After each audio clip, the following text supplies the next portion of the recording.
Hello. I am so excited for this interview. There's several things that we've kind of talked about that we have in common, and then some stuff that's totally different that you know all about. But you guys, I met Sarah when we were both teaching at a dance studio. I was not teaching dance. That's a scary thought. But I was teaching Pilates, and she already had been the whole way through. I learned a whole lot from her about the core. So tell me a little bit about your background with core rebuilding. Core rebuilding. Yes. Well, my background is I do have a BFA in ballet. And I was actually introduced to Pilates back in high school as part of my training for dance, and fell in love with that and the whole wow, the core helps everything, right? So I took Pilates for a long time, and I became certified in mat Pilates in 2004. It's hard to remember. And also certified in reformer Pilates, and then done a lot of yoga too. So my rebuilding the core, I really didn't think about rebuilding my core till after I started having babies. So for those of you that don't know me, which is probably most of you, I have 3 lovely children now. They are 7, 5, and 3. The youngest just turned 3 in December. So, and they might interrupt this. I hope they don't. I gave them snacks and TV time. So, totally fine if they do.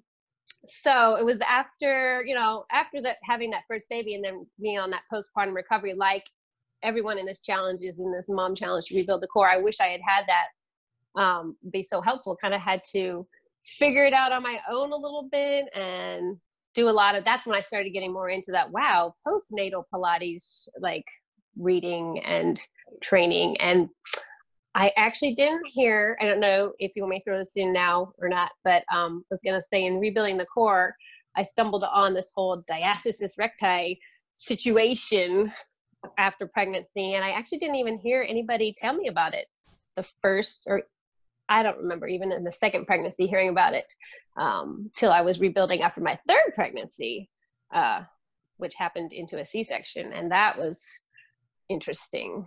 And then, so I've continued to learn more and more about this pelvic floor and diastasis and rebuilding. And so. Yeah. And I think that is something that's crazy to me, is like both of us have been in the world of fitness for a really long time.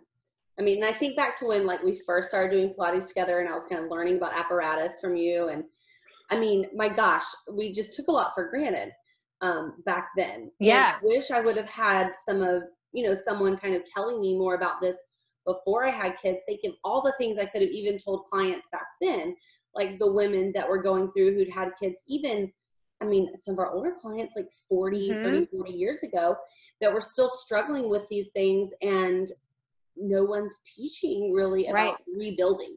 We teach, the diastasis, which that's a whole, we were joking about this, by the way. How do you pronounce that? Because you'll hear it said so many different ways. And I'm just going strong with what I've always called it. Because once I got in this field, I was like, oh my gosh, there's so much more to learn. But diastasis recti, you kind of hear, well, don't do this if they have that. And then that's it. That's like crickets on the other end. So yeah, I think it's so important that we have this information. It's so good that there's people like us who are like, okay, I know enough about my body to know that this is not just something I need to accept, and that rebuilding core is an important part of that postnatal or postpartum journey. Definitely. So talk to us though about, you're going to be my expert here on the diastasis recti. You talked a little bit about what it is, but tell us, how do we know if we have it? Indeed. Well, I think I mentioned, I guess, so if you're not sure what it really is, for my quick mention, it's when those abdominal muscles, which you could see drawn so well on your little balloon in that first video, if we think back to that, it's when they separate during pregnancy, because obviously you got to make room for the baby. They separate, and that's normal.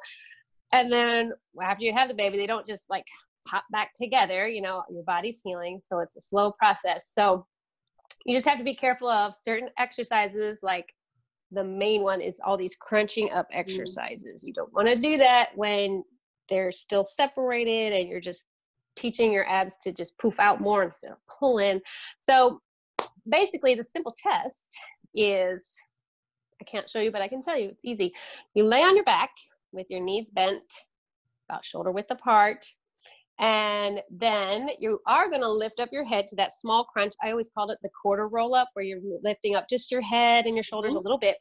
And you take your fingers and you start right under the rib cage. Of course, you can't see my rib cage, so like right here. And you just start walking those fingers down. You're going to feel, especially the closer you are to just having had a baby, you're going to feel that space.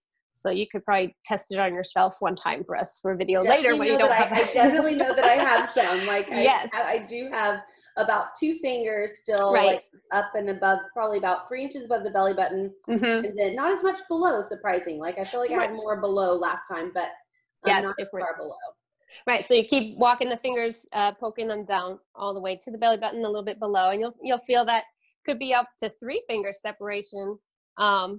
And then as you're doing the exercises, which are safe to do to heal that, which I know you're going to talk about, that gets closer and closer. And as time goes on, they go back together. Now about a 1 finger width is normal to have a little separation. That's considered normal. So you're never going to get them like they shouldn't. You're never going to be like, oh, wow, it's all together. But about 1 finger width is when you're like, okay, I am healed. And now I can do all the things in my exercise routine and not have to worry about, am I forcing my core to do something it shouldn't be doing it? And it's funny that I never, like you said, in the fitness world, I just didn't hear it talked about to, hey, before you start these things, check for this. Like not even doctors who are clearing you to, oh yeah, go back to your yoga and Pilates class, you're fine. They didn't mention, by the way, check out your abs. So funny. And it can remain for so long. And like our first 4 weeks of this, this whole thing, the first 4 weeks are things you can do even before you've been like cleared by the doctor. So very obviously so fantastic, like, safe. But even, and I think it's funny because we've always thought of core, at least I know traditionally a lot of fitness minded people think core exercises. Like how many times have you been asked in a class, like, are we going to do abs? And like everyone thinks if you don't do crunches, you're not doing abs. Yeah. Well, even the core rebuilding exercises that I teach in this are all designed to be safe for DR. Like they're totally safe for that because there's which is awesome. You can do. I've had a physical therapist look at it, I've had a chiropractor look at it, those are kind of my 2 go-tos. I don't know about you. But because the doctors really don't check for it. They don't. I've never had a doctor check for it. Yeah. And doctors are great at what they do, but a lot of it's like, let's get the baby out and the baby healthy. And we're done. Yeah. Make sure like mom's not going to bleed out. All right, check. We're good. Yeah. So yeah. So for you, like coming back, did you have a lot of diastasis recti when you were pregnant? Well, like I said, the first time around, I didn't even know to check for it. So I don't know. And I don't think after my first pregnancy, the recovery, even though the birth was 24 hours long and not easy, I did succeed in a natural birth, barely. But I think that recovery was, the first one, as you know now, having had 2, is usually a little easier, a little faster. I mean, at least that's what it was for me. Oh, way faster. I was like looking at the clock. I'm like, okay, so maybe like this time tomorrow we'll have a baby. Like an hour later, I'm like, oh, hey, there you are. Yeah. Yeah, the second one was faster. And that, I mean, I didn't even know to check for diastasis recti then either. So I probably had it because I remember having more of a mommy pooch problem after the second baby. So that was key flag that I should have realized. But then it was after the third baby, which turned into a almost emergency C-section. It was a C-section, but it was near emergency, but not quite. But I wanted to have a water birth. Whoops, it turned into a C-section. That's why I always tell people too, like that birth plan, like be flexible. Both of mine came at 36 weeks. I wasn't ready the first time. Wow. That's really, didn't give you the whole 40. Mine were always, which I'm okay because they're healthy. They were fine. Yeah, of course. So, I had a lot. I think I had about, by the time I started checking for the diastasis after, it probably wasn't even till, I don't know. I can't remember, the memory's foggy about how long it was. It was a good 6 months or so after. I didn't start trying to do too much after the C-section too fast. Right. I probably had a good almost 3 fingers split still, and I didn't know. But then I realized, oh, I'm supposed to be doing these exercises to help, and I've Right. gotten that down to the normal about finger, just so a little bit like a finger and a half, and a little right around my belly button. Yeah, that's what I noticed. Is the belly button doesn't. Yeah, It really that's doesn't go tough. all. I mean, Mm-mm. I can't give because I was breastfeeding up until I was 4 months pregnant with her, so I don't have a Yes. very clear like done postpartum. This is going to be my Right. normal belly. Yeah. But even then, when I'd gotten the education around it, because immediately when I had her, I knew I wanted to do something for women who were postpartum because I had a rough time of it. So I knew I wanted to do something, and I worked to get it back. But even then, like before I got pregnant, it was still around my belly button, like one finger at least. So Yeah. it was still a little Yeah. bit room there. That's the tough part. And yeah. So, uh, so did you start for you personally? Did you like go back to your Pilates roots and start doing stuff to put it back together? I did. I started researching, what is DR, what the diastasis recti safe and approved Pilates moves and exercises. Um, I stuck with the Pilates more than the yoga. I do love to do the yoga too, and I mix it together. But I concentrated on just a few. I hung on to like about 4, like because I read all these exercises, and it's like, wow, we get so much information. But I hung on to about 4 favorite little exercises and just started doing them a little bit every day. It didn't take a lot of time per day. You just did your little, either in the morning or in the evening. I had to be flexible with when I could squish them in with like 3 kids going on. And I noticed such a difference in just a couple weeks of, because then I could activate my core again. I was like, oh, there it is. There's what I've been missing, which also all the amazing pelvic floor and transverse abdominis work that we've all been doing these couple weeks with you is amazing. Even 3 years post baby, I'm still noticing that I'm getting that strength back even more still. So I wish I would have had my own program with my first baby. right. Like, I'm not kidding. I really do. Yeah. Because I think that may be too, like, me, I love yoga too. I really, really do. But Pilates teaches that connection, like Right. mind and muscle. And then like we've added Breath. the breathing. Yeah. And Mm-hmm. that's one thing that's forgotten a lot, because if you don't know how to breathe up high, which Pilates teaches, they call it ribcage breathing. If you don't know how to do that, then as soon as you have to take a breath, you're going to relax your foot. So it's like, oh, I can't. I'm like holding my breath. And I thought, Heather, actually, I don't know if you saw that one of people went live in our beta test group about how she was holding her breath, and she learned not to do that. I thought that was really big. Yes, I did catch her a little bit. I usually get interrupted when I try to watch the little live things, and I'm like, oh, I got to come back. So, okay, you talked a little bit about your C-section too. Indeed. So I have not had a C-section. I've only heard from clients and stuff. So I'd love to hear, since you've had both, talk to us a little bit about like from recovery, from the abdominal rebuilding, mindset. How were they similar, different? Just right. Well, it's interesting. I mean, there's a lot of ways they're the same, right? Because you're still recovering from a baby, and so a lot of, the diastasis is still the same that you got to repair. Although you have, obviously, after having a C-section, you have a longer wait time, a full 8 weeks, which I was cleared after the 8 weeks to get back to easy physical activity. But I like to get things done. I like to get back into routine, get fit. So it was hard for me to stay more restful. It's interesting because after the C-section, I didn't have as much bleeding right away. Like the bleeding stopped faster than after my regular, what do you call them? Natural birth.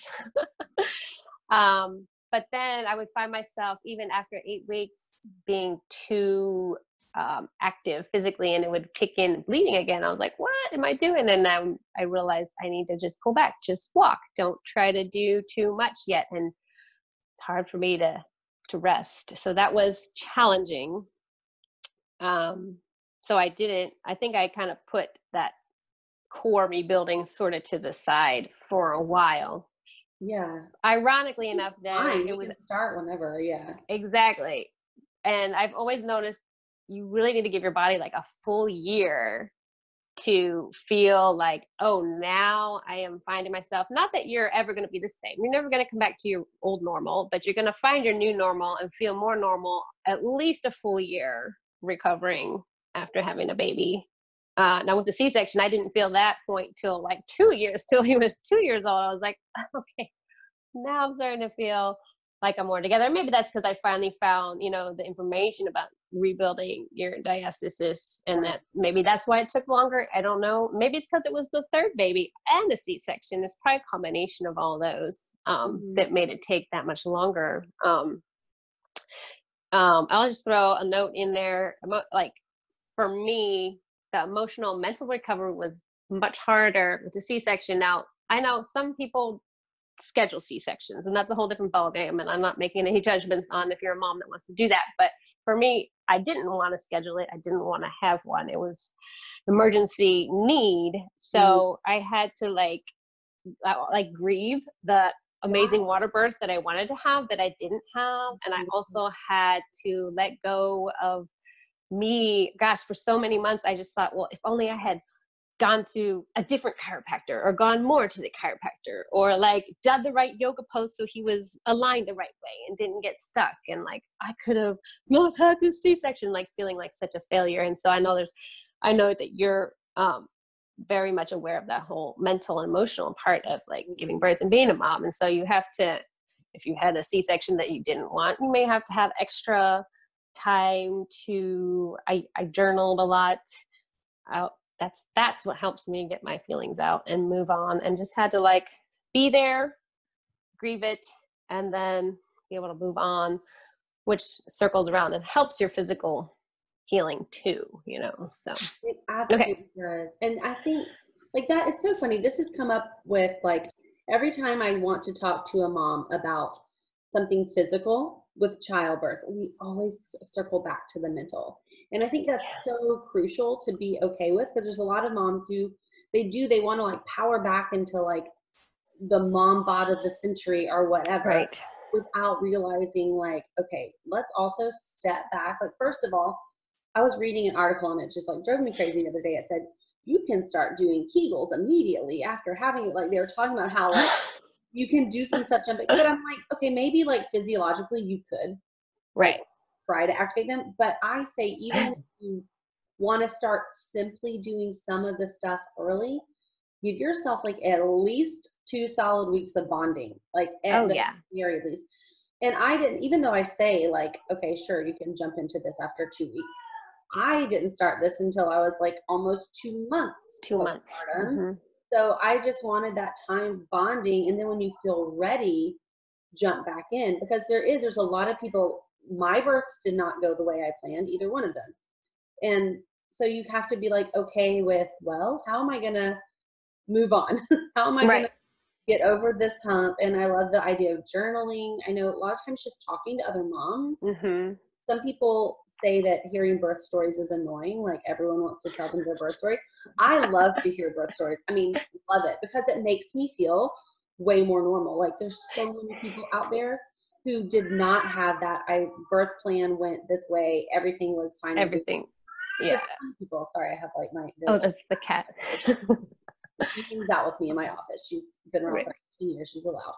But yeah, so that I think that's so important. And not the physical side of things, but just as important is the mental Mm-hmm. side of things. And Mm-hmm. I think that a lot of moms don't realize. I mean, we have a lot of background anatomy. In a C-section, they're really like physically cutting through those muscles. So you have to like, Yes. those muscles first have to just be reformed Yes. before you can even think about rebuilding. Right. I What think were that's why. things along the way that like, did you have the same sensation? Was it different sensation? Oh, What was right. the building Well, like? I think I commented in the group earlier about how I had like no bladder sensation for like weeks, and I would never know when I had to pee. And I'm like, if only I had you telling me this 3 years ago about like put on the timer and pee Yeah. before you are like bursting, because I didn't know what to do about that. I was just like, this is weird. Right. I didn't have that the first time around. I don't know if, whatever part of having the C-section or the process there, I had that. And there was definitely I guess because the muscles and the nerves in there healing, there was a long time I couldn't feel, like, even if I was trying to activate my core, I couldn't feel those feelings on the inside when you're like, oh, I've engaged my muscles, there they are.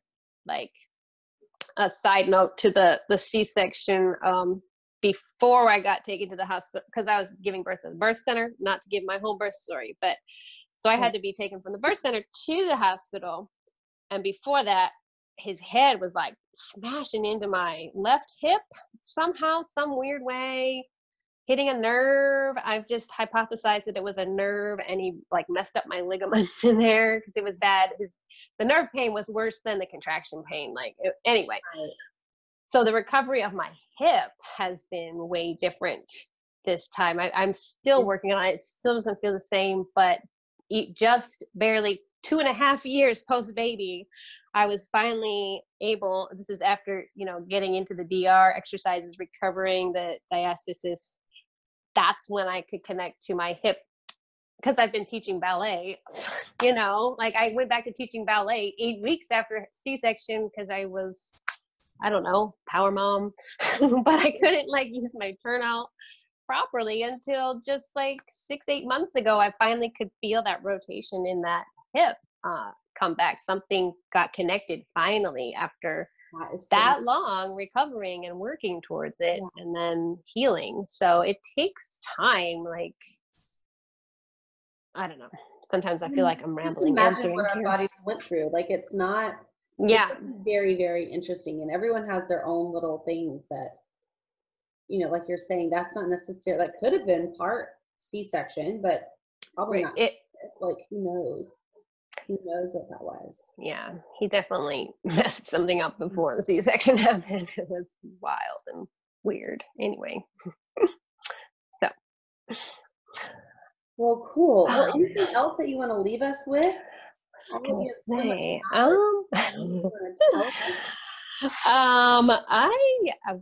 am just glad to know you and glad to be in this group. I love what you're doing. I think it's definitely needed, and it's gotten me more excited about continuing my journey to learn more about pelvic floor and all of this core recovery, even though I know a bunch. I feel like you can never know it all, right? So so just, I know we have a variety of moms that in this group, as far as, are they really postpartum or further out postpartum? So I guess my encouragement would just be, just take your journey that you're on and not try to compare yourself to the other people and what they're experiencing, because we're all, everybody's body is different, and it's all good stuff, and you're all going to go in the right direction at your own pace, which is a good thing, and that's great. It's hard not to compare ourselves to everybody else as moms, other moms. Right. Yeah. So. Thank you so much. Yeah, thanks for having me. All right. Bye.